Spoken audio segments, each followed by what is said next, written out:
Thanks very much, and thanks for all of you who are joining today. I know uh, quite a number of people. Good to see May and Lisa and the rest of you guys. Sometimes helpful to sort of frame the issue that we're going to be talking about um, in sort of the bigger context. And so, for me, the passion is about actually improving the health of Texans, right? And to do that, we need to reduce the uninsured. So, and then today we'll drill down into why Medicaid expansion is necessary but not sufficient for that exercise. So,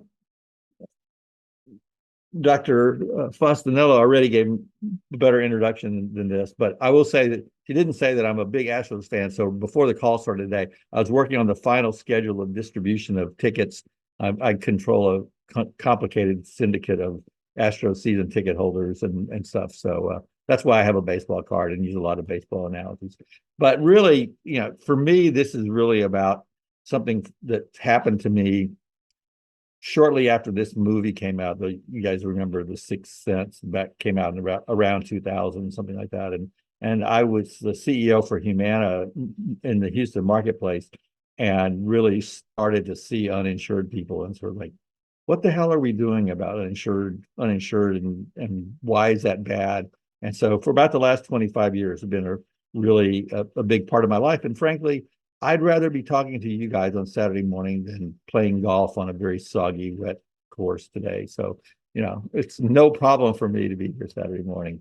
Basically, what I want to go through is sort of the problem, the Texas coverage gap, as we call it, just reminding people what the current Medicaid eligibility rules are in Texas, and about the expansion population, the people that are not covered in Texas that could be.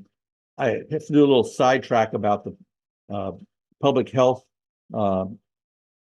emergency that caused more people to be added to the Medicaid rolls, and its unwinding that's going on right now, and then finally with the sort of the politics of Medicaid expansion. So this is a really busy slide, and I don't expect you to look at all of it, but this is for those of you who don't wait with bated breath every September for the U.S. Census Bureau to put out their report on health insurance in the United States the way I do. It's like, one of the highlights of my year. And so this is the last report that came out in September of 2023, and it showed that we have about 8% of the people in the United States don't have health insurance, about 92% do. This breaks out between private health insurance and public health insurance. This is the year-to-year changes.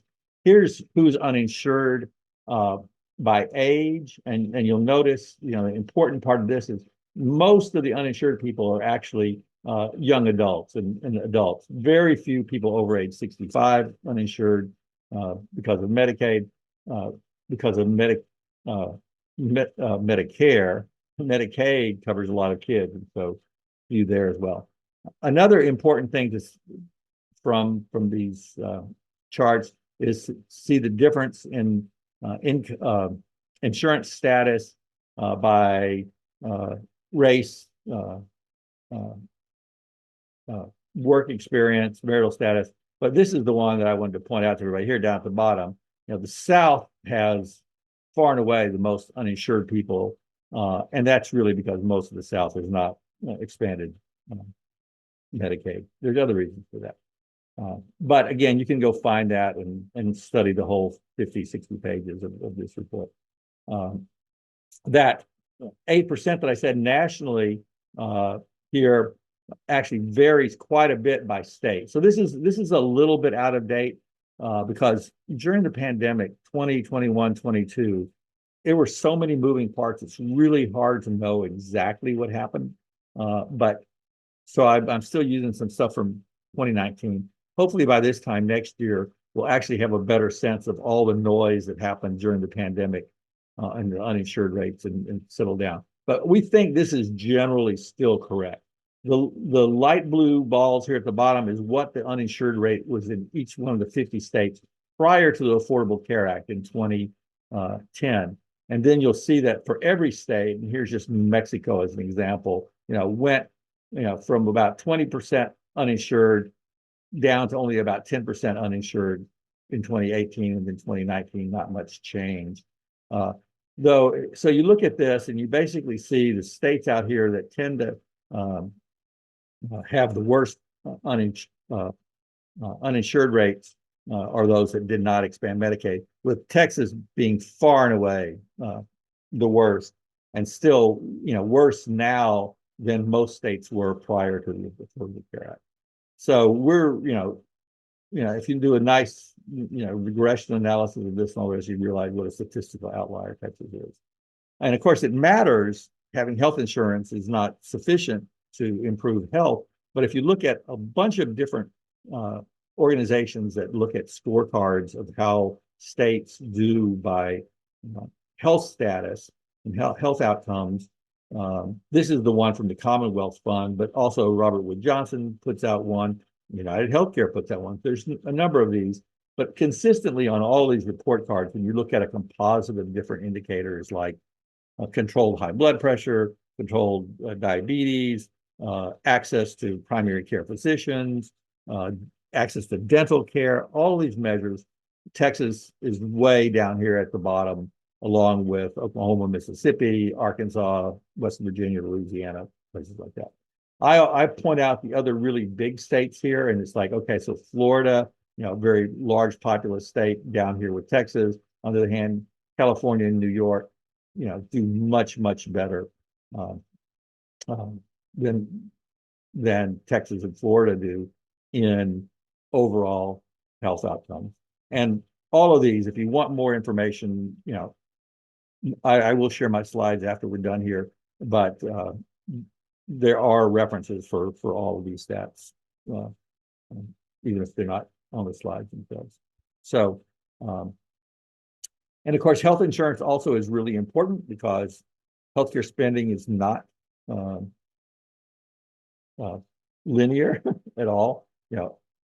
About 3% of all the spending in the United States is on 50% of the population, whereas 50% of all the spending is on these 5% very expensive people. So sometimes, it's like, well, poor people don't really need Medicaid. They just need access to an FQHC or something like that. It's like, well, that's great for primary care, but the real big problems come when somebody needs to be hospitalized and somebody needs surgery, so somebody has cancer or heart disease or severe accident. So, I always remind people that healthcare you need to have an insuring mechanism for that, because of how expensive it is when you need high cost care. If you have assets, you need to protect them. But also in the United States, insurance equals access. Everybody carries an insurance card with them, and that gets you access to doctors, to hospitals, to pharmacies, and all the rest. So insurance is important, but again, it's not the goal. The goal is to improve health.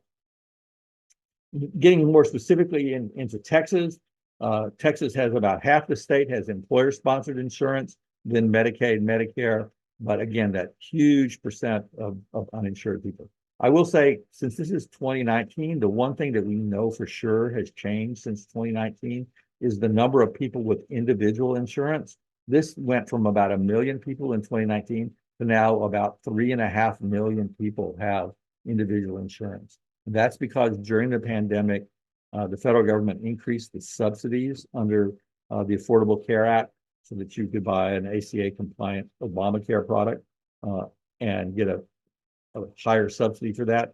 That, coupled with the fact that people have stopped fighting about the ACA, and there's more and more knowledge of it and recognizing that it works, and more doctors who take ACA insurance policies. So the individual marketplace is really booming in Texas and nationally. It's interesting in those two big states, Texas and Florida, that have not expanded Medicaid, and fairly anti-Obamacare, have the two largest numbers of people who are getting federal subsidies under the Affordable Care Act. Florida being actually slightly bigger than Texas in terms of number of people. So a little bit about who would be covered and uninsured in Texas. Being a big baseball fan, our season tickets are kind of here behind the time in front of the season. If you think about the number of uninsured people, Minute Maid Park holds 40,000 people. 7,000 of them, if there was this average group, would be uninsured. So the question is like, who are all the uninsured people? Normally, you think about the uninsured being the homeless guy out outside, it's panhandling outside. That guy is, quite honestly, probably would be eligible for Medicaid if he was expanded Medicaid, right? But there's a bunch of other people. Here's the guy who mows my lawn. I have a lawn service. Quite honestly, most of them appear to me to be immigrants, and I'm not sure.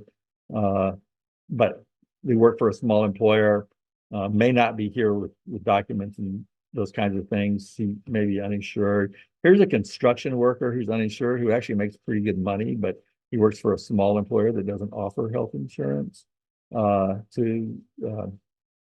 because most construction is actually done by subcontractors, not the big construction companies themselves. The lady that cleans your office at night, the front desk person at a doctor's office. Sometimes doctors don't provide health insurance for the employees. Here's a son of an immigrant parent who's afraid to sign up their child for CHIP. Here's a part-time peanut vendor who's not eligible for coverage. Here's a laid-off energy worker who can't afford COBRA. Here's a waiter at an expensive restaurant, again, a part-time worker who may not be covered. A home health care worker. Here's a daycare worker.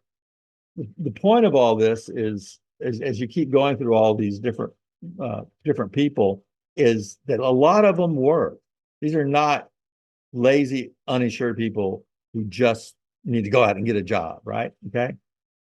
This is a different version of the chart that I showed before. This sort of shows by age who's uninsured. And what's interesting is this is what the country looked like prior to the Affordable Care Act, mostly people in this 20 to 65 range being uninsured. This is what Texas looks like now. Okay. So Texas, these are the people that we're really trying to talk about from a Medicaid expansion standpoint. A couple of other stats about Texas that you'll see. Many, more people uninsured that are low income. This is income here on the y-axis. So compared to the national average, twice as many people below living in poverty are uninsured.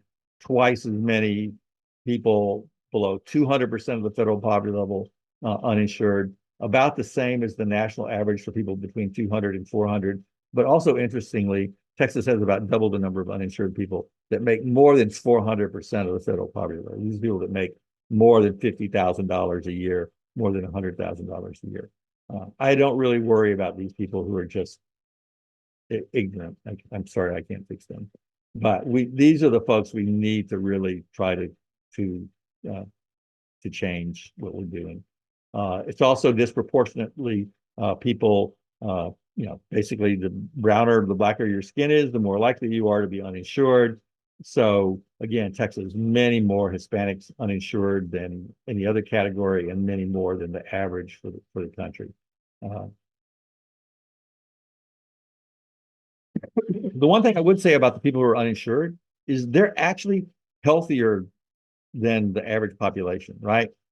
It's not that they don't need services, but they're not necessarily terribly sick and they can get by with being uninsured. But just always want to remind people that when we think about the population health pyramid, the way I think about it, you do have most of the uninsured are relatively healthy or at risk, but they will occasionally have very high costs. But they have clinical risk as well as social risk, given their income status, their educational level, the neighborhoods they live in, as well as potentially behavioral risk. And so, again, dealing with these issues through expansion of coverage is really important. Okay. Breath, everybody okay so far? No shocking, right? Everybody knew these numbers already, but it's always helpful to remind people of these kind of numbers. Okay, so let's talk about who's covered by Medicaid in Texas right now.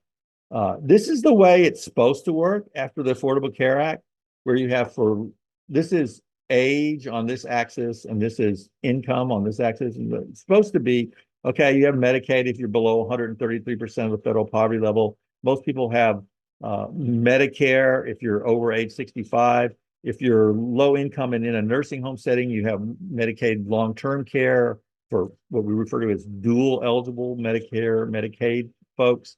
Most of those people have higher income levels that are allowed than under traditional Medicaid. You have the CHIP program for kids that sort of sits on top of Medicaid, sort of like a Medicaid extension.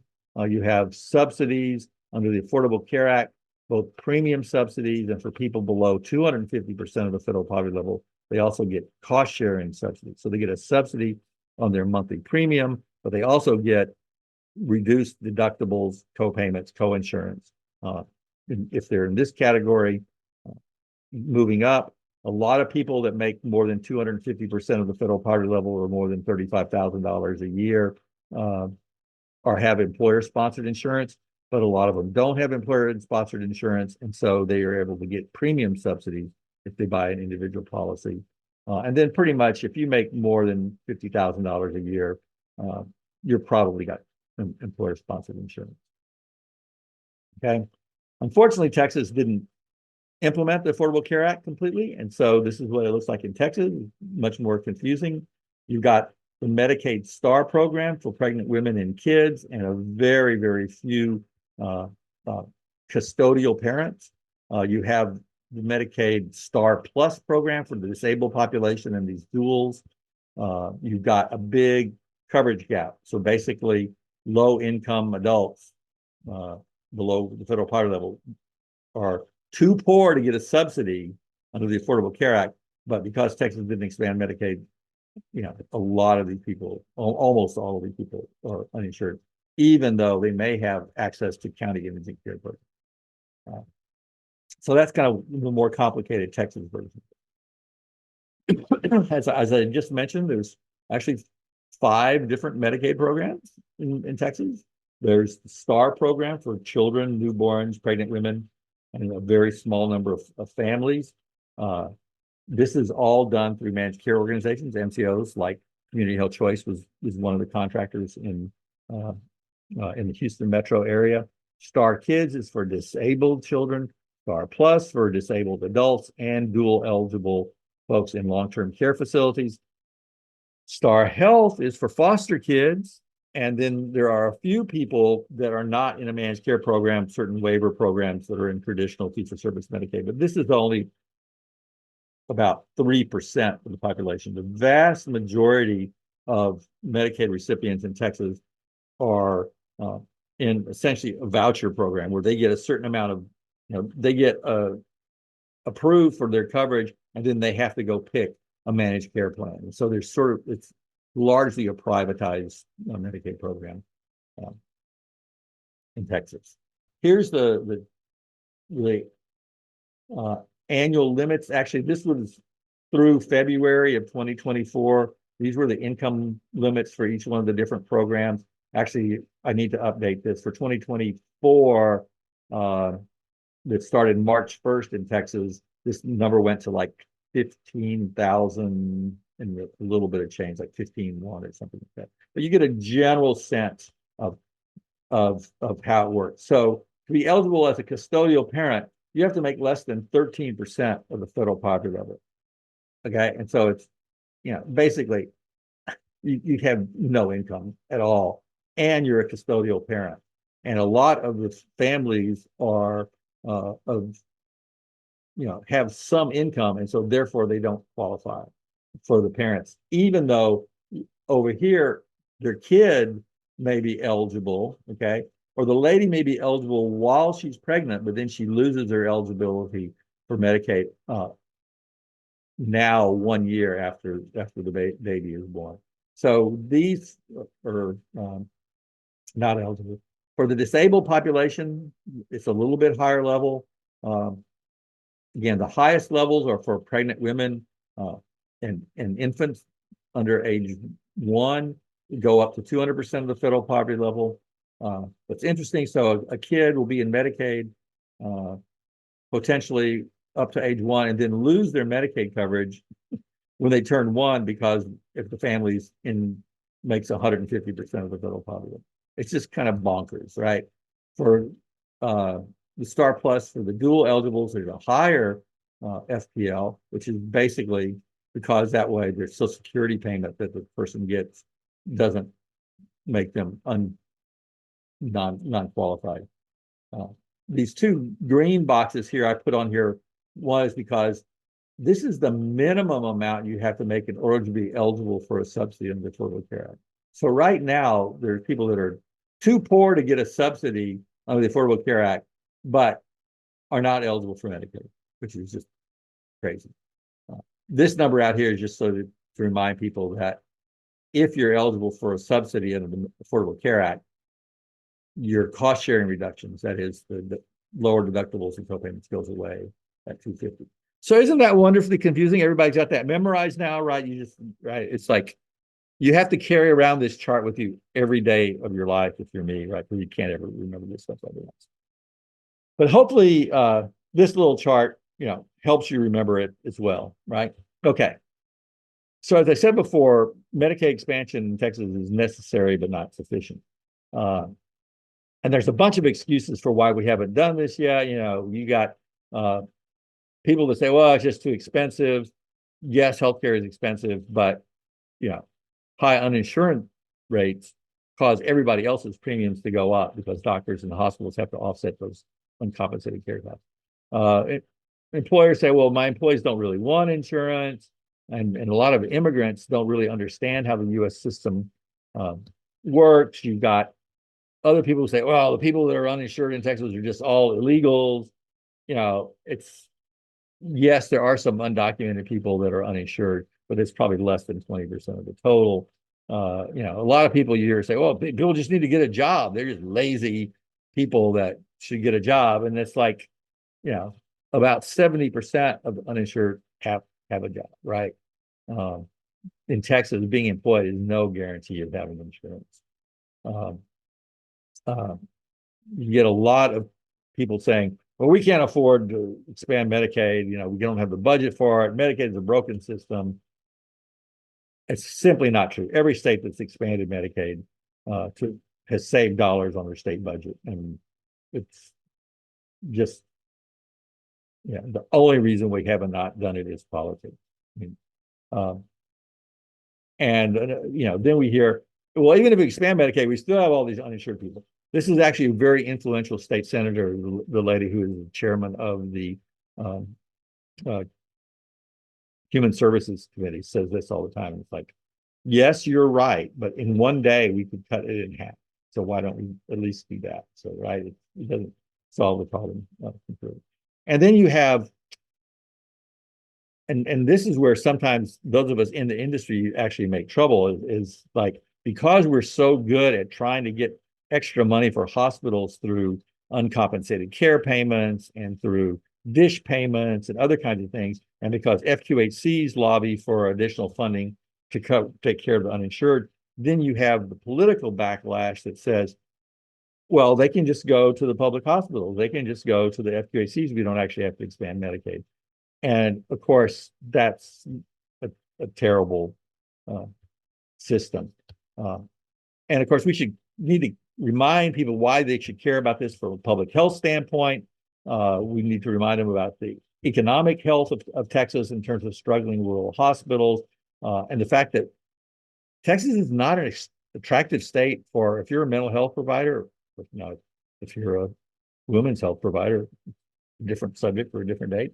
But it's difficult to draw providers to Texas because of the high number of uninsured people. And the way we pay for uninsured people is horrible. I'll show you that slide in a minute. But there's also the cost that all of us pay for higher insurance because of this. And of course, there's the moral issue.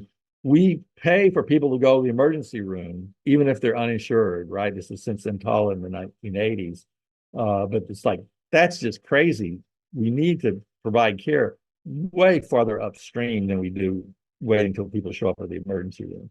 And obviously expanding coverage for it. And as a Christian myself, I just can't stand it when people wrap themselves in Christianity and then ignore the part of Christianity that I remember about helping the poor and the sick and the naked and those things. So off my soapbox there.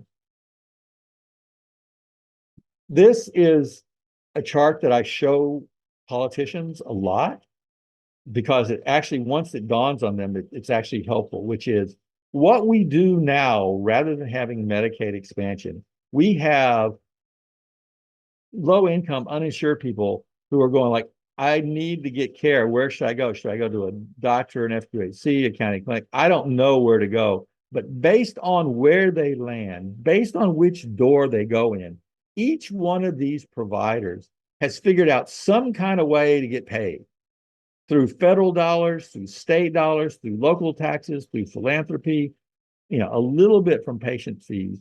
But this is only a fraction of the number of separate funding programs, each with their own eligibility requirements, that different providers deal with. If you're an FQHC, there's probably 20 or 25 different sources of funds that you can get to help support providing care to people. And it's a mess. But each one of these people, once you created a situation, and I don't mean to pick on the FQHCs, but since I started, I will for right now.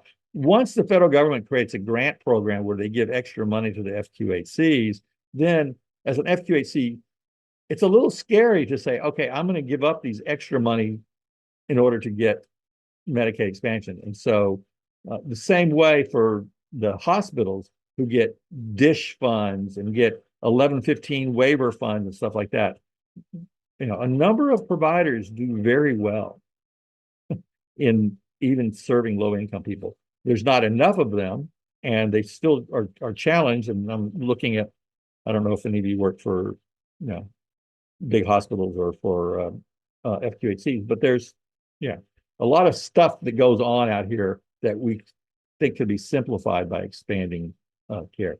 I will also point out that jail is a really good option for getting mental health services or substance use, treatment, and which is a shame, but there's even funding for jail for health care.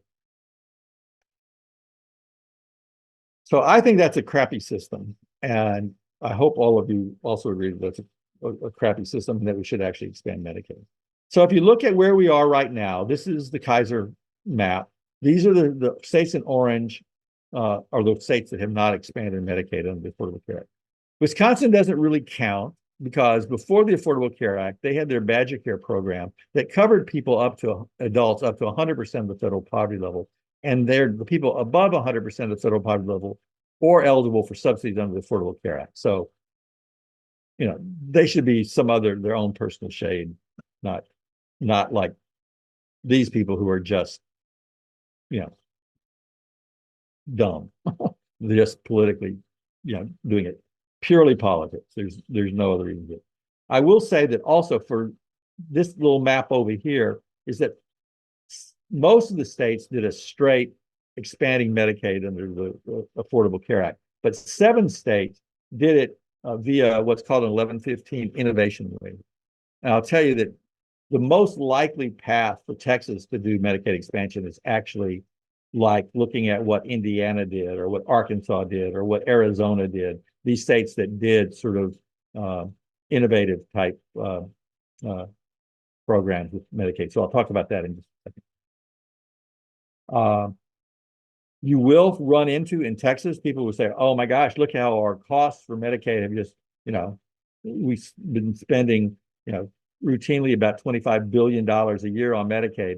During the pandemic, where we did not kick anybody off the rolls, it spiked quite a bit. I will note that it didn't cost Texas any money. This was all additional federal dollars covered all of this. But because we didn't disenroll anybody during the pandemic, the actual cost per member per month actually goes down a little bit. But now that we're cutting people off and ending the requirement to keep people on Medicaid, anticipated that the expenses for Texas for 24 and 25 are actually going to go down. Everybody still okay? We're getting there. Okay. My quick aside about the about the pandemic itself. What we've been going through for the last 9 months or so is what's called the unwinding of all that. And Texas has done a terrible, terrible job and has kicked off more people off the rolls than any other state, even states that are bigger than them. California, is 25, 30% bigger than Texas and hasn't kicked off as many people. But Texas also has not re-enrolled all the people that they should re-enroll. The other states are much better at using computer systems to automatically identify people's income levels and those kind of things in order to re-enroll them. Texas is forcing a lot of people to fill out forms again. All the states lost some people, as we expected. Some people do, in fact, lose eligibility for Medicaid, which is generally a good thing. But most of the people who are disenrolled were disenrolled simply because they didn't return their paperwork, which is because they moved and the state sent them their paperwork to their old address. And what will eventually happen is people, when they get really sick and have to go to the emergency room or go to a specialist for treatment or something, they will eventually get re-signed back up. But it is a terrible problem and about a 6-month backlog right now in Texas. It's just awful. But we will recover from this eventually. So why I say Medicaid is not sufficient is that even if we expanded Medicaid, best case scenario would be about 1.3 million people covered. There's also always about 500,000 people that are eligible but not enrolled. As we saw during the pandemic, there's lots of churn going on. There are probably 800,000 or so undocumented folks that would not be eligible. But there's also 2.5 million people that would be, their income would be too high, even if we expanded Medicaid, who are currently uninsured. And so we have to think about those people as well. And so some people that, from an advocacy standpoint that I talk to, say, just focus on Medicaid expansion and don't confuse all this other issue. I'm actually not in that camp. I'm in that camp of sort of saying, we need to deal with the coverage gap. We need to deal with the 5 million uninsured people. And how can we do this while we're helping those, what we refer to as the working poor, and as well as avail ourselves of all the billions of dollars that are available from Medicaid expansion. So you remember I showed you this chart before. This is how I sort of see the best case scenario for Texas, is that we would keep the Medicaid STAR program and the Medicaid STAR Plus program, but we'd have this new expansion population probably through an 1115 waiver. We'd still have the marketplace. And here you notice it doesn't say ACA marketplace anymore. It says Texas marketplace, because there's a number of us that think that if, as California and New York and some other states have done, they've set up their own state-based exchanges, their own state-based marketplace to have more control than using the federally facilitated marketplace or healthcare.gov for signing people up. So I will admit my bias toward thinking that we should do our own marketplace so that we can better integrate the Medicaid program and deal with a lot of small employers as well. So this kind of steps that I see it is we've got to improve the enrollment process and have continuous enrollment. We just saw this during the pandemic, how terrible that is. We've got to improve that. We could probably reduce the uninsured by 400,000 by just making that easier. The Medicaid expansion, then, of course, is the big kahuna in all this in terms of number of people. But you could also have some other kind of tweaks in eligibility that would add a few more people.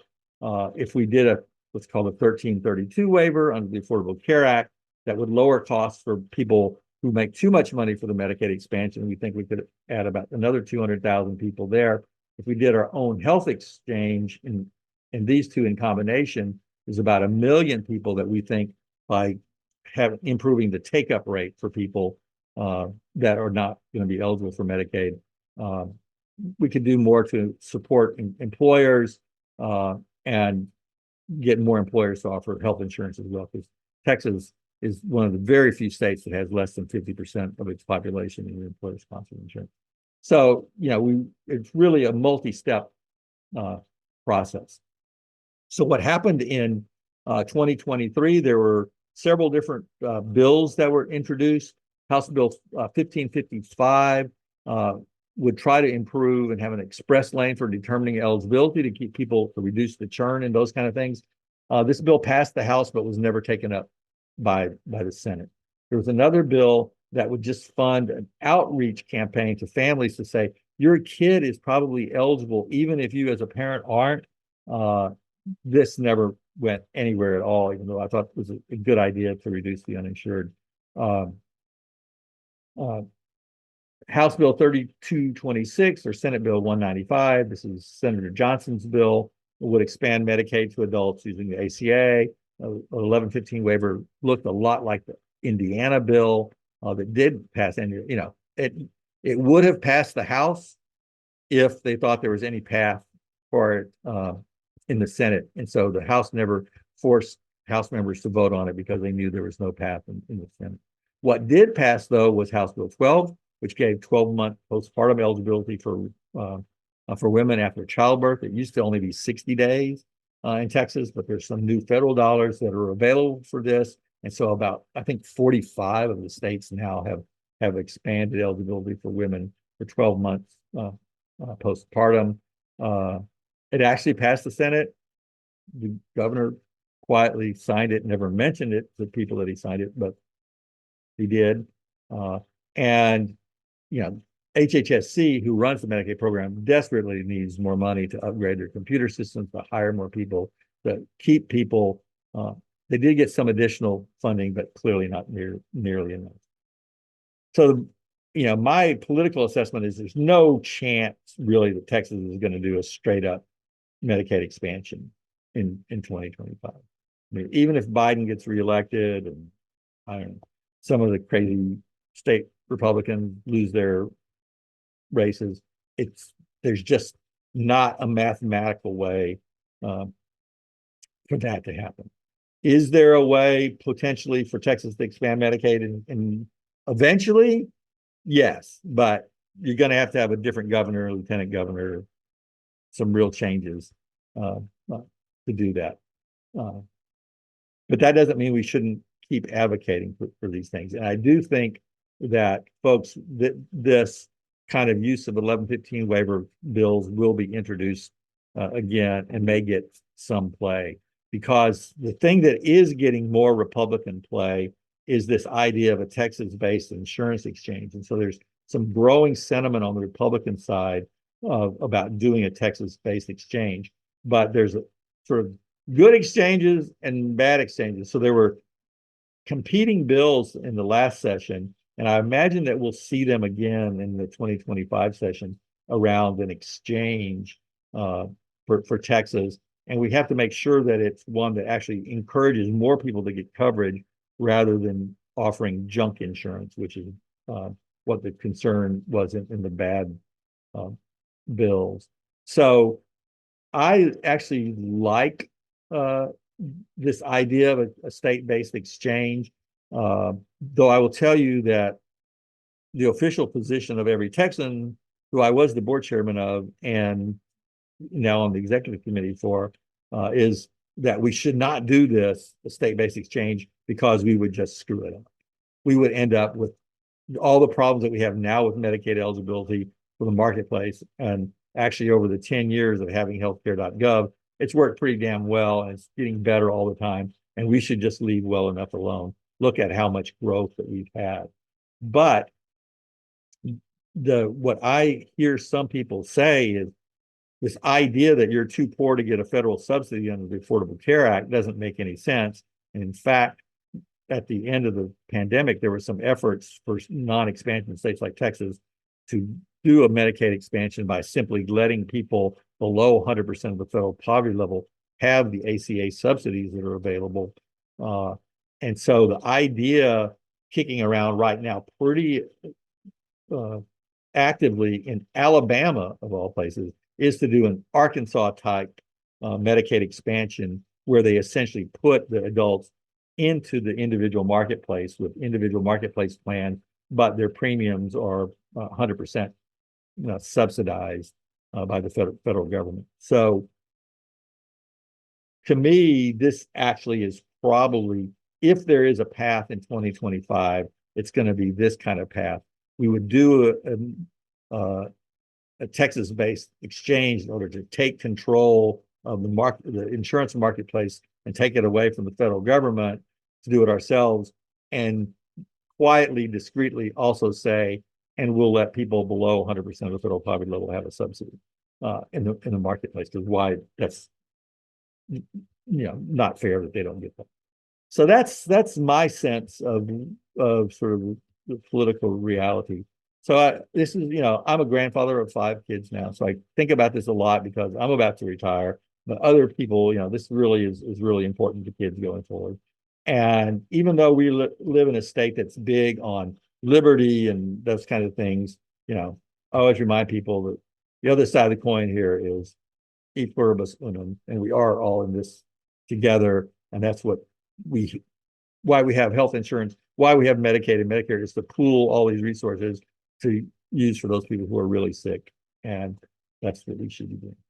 A lot of data. And I have to say that myself, I didn't even realize that the Texas Medicaid landscape is so complicated.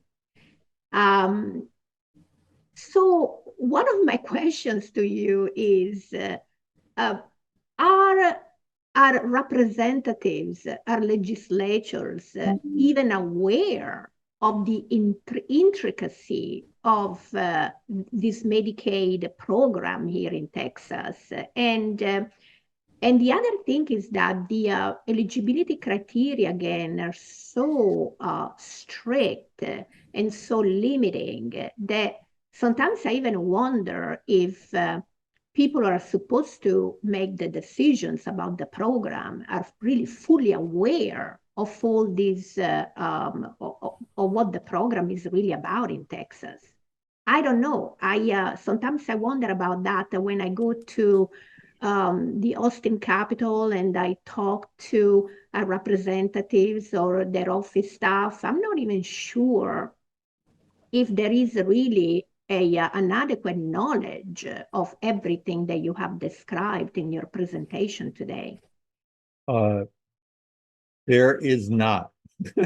There are a few staff people that, like the people that staff the committee for what's referred to as Article 2. All of the HHSC budget is under this Article 2 of the Texas Constitution that provides for healthcare type services.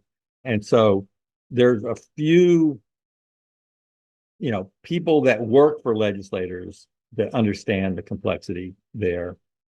And same way on the Senate side, a few in the Finance Committee and a few people in the Health and Human Services Committee, but none of the legislators, as in zero, understand how complicated it really is. And for a lot of them, it's like, we don't want to provide a handout for people. We don't like this. And it's much easier for them to say that they're doing this because they're supporting the doctors and the hospitals and the FQHCs that treat people. And so it's very frustrating to find kind of worthy poor people in Texas. So obviously pregnant women have to be worthy poor people because they are the vessels for unborn children who we need to protect at all costs. And, so you can't be totally anti-pregnant women. So there's support for that. And we're now in a political era where we'll support mental health services for folks because a lot of the mass shootings have been people with mental health problems. And so since we can't talk about guns, let's talk about providing mental health services. And so unfortunately, what happened in the last session, rather than funding a Medicaid program that would be an integrated program that could help people at different stages of their life and with different diseases, it's easier to fund a specific thing, or and another way I sometimes when I well, let's see if I can even do this, if I can get back to to this, oh, that went too far. To this guy, there's 4 different programs for his head. Okay, this is what I refer to as the body part program. It's like, oh, well, you can get funding for this person for some mental health issues with brain issues, but if there's something going on with his teeth, well, there's a different program where he might be eligible for certain services for his teeth, and there might be a different one so he could get some access to eyeglasses. And it's like, what? And if there's a skull fracture, then no, there's no program for that. You just have to go to the county hospital, right? And so it's very frustrating that, with all good intentions by all these folks who have tried to get funding for their particular programs, they end up with different eligibility requirements and different funding if you go to the local mental health authority than if you go to jail versus go to the Harris County Hospital District here for services. But that's easier for politicians to understand. Yes, I'm giving money so that when people have, and we put up several billion or hundreds of millions, not billions, of additional dollars for mental health services to go to large medical schools that have a lot of mental health providers so that kids in school and different places can access what's called the CPAN program. And there's several different separate mental health programs. So it's just, that feels easier than saying we want comprehensive coverage for people. That was way too long of an answer. Yeah, thank you, Mr. Janda. Yeah, that's a very sobering landscape. I was wondering if any of the attendants today has a question for, oh, yes, Dr. Auerbach, by any means, please go ahead and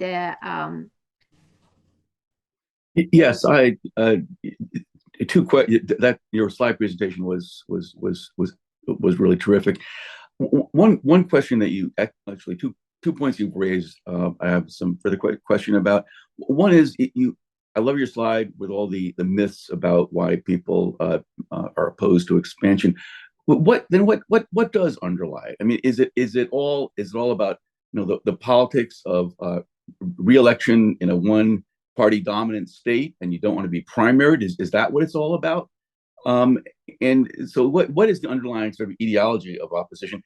And the other question that you raised that I've thought about a lot is why isn't there more support from various organizational sources, including religious institutions, medical societies, and so forth? So the two questions I have are, what's underlying all this resistance, and two, why aren't organizations that you might expect to be proponents more actively involved in promoting this cause? Yes, there is still fear, and certainly even more so now, about being what we used to call being Tea Partied, which is if you're a Republican, being out conservative. Of course, this this political cycle, you had a lot of incumbent sort of moderate Republicans, or what I would say rational Republicans, lost their primary election to people that were more dogmatic about following what the governor wanted or what the attorney general wanted them to say. And so, yes, there's a real fear in Republican circles of doing this. But I will also say that the Hospital Association, the TMA, the health plans, generally all of the large associations that lobby for stuff in healthcare, dental, I mean, everybody, all doesn't want to use up political capital that they have for their narrow self-interest in order to lobby for something that's bigger than them.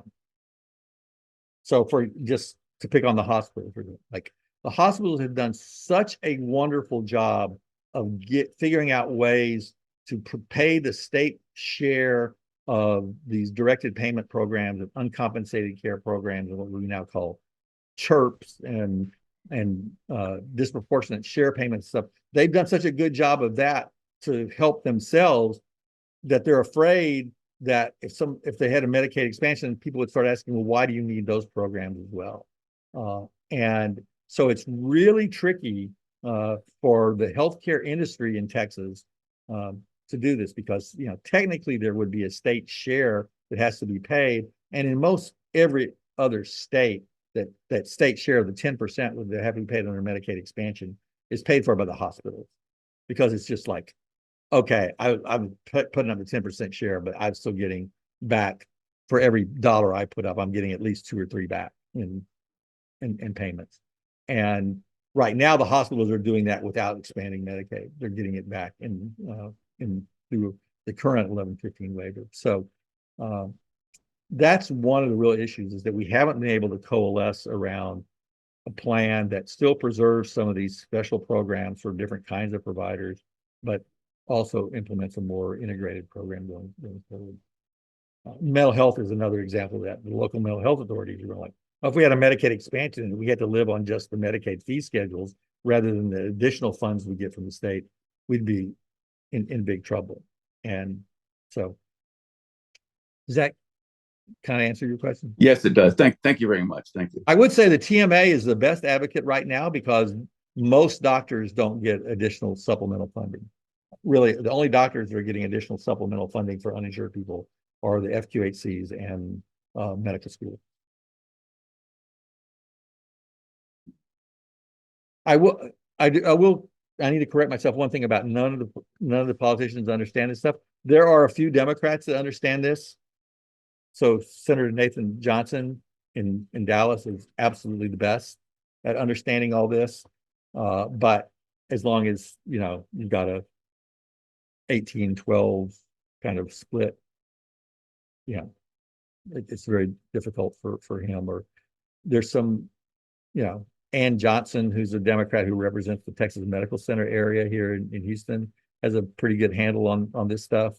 But, we need Republicans. And so I was working really hard on J.C. Jatan, who is the Republican who happens to be my state representative. And he's the chairman of the Appropriations Article 2 committee in the House, and his chief of staff, and trying to explain all this stuff to them. They're really interested in trying to understand this in a conservative kind of way, because even in a conservative kind of way, it's the right decision to do. But he got primaried because he supported the impeachment of Attorney General Paxton, and he lost his primary race. So, like, shit, who's going to be the Article 2 Appropriations chair next year? Until we know that, that's the place to go after this, right? But you can only deal with it as a financial issue. You can't deal about it as a moral issue.